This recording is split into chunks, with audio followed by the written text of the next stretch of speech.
ډېر محترم مشر فیض المحمود فیض صاحب ته خواست کوم چې هغوی را سره خپل کلام شریک کړي.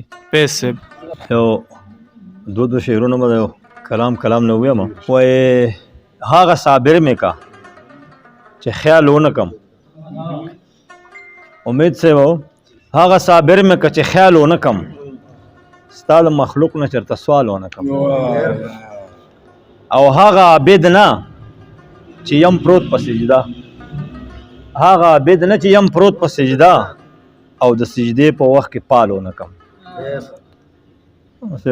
څو شعرونه نوي ننني دي لا پوره کړی مې نه دی غزل، خو دا به راته وایم ما باندې خلک یې دلي وي کېدای شي په تاسو ښه ولګي چې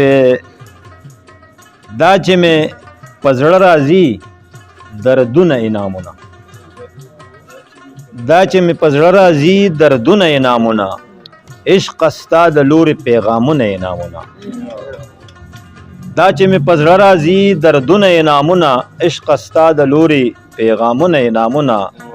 او ټول عمر مې تیر کړو د خزان په خړو خاورو، ټول عمر مې تیر کړو د خزان په خړو خاورو، راوړه پسرلیا سره ګلونه انعامونه.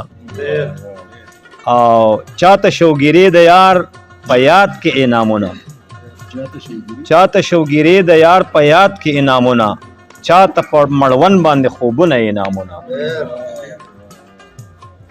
او چاته شوګیرې د یار په یاد کې انعامونه، او چاته په مړوند باندې خوبونه انعامونه. او آخري شعر دی، کلام پوره نه دی، چې دغه خاموشۍ او د هجران تور تیارې نه، دغه خاموشۍ او د هجران تور تیارې نه، وجدان شابه وباسه رازونه انعامونه.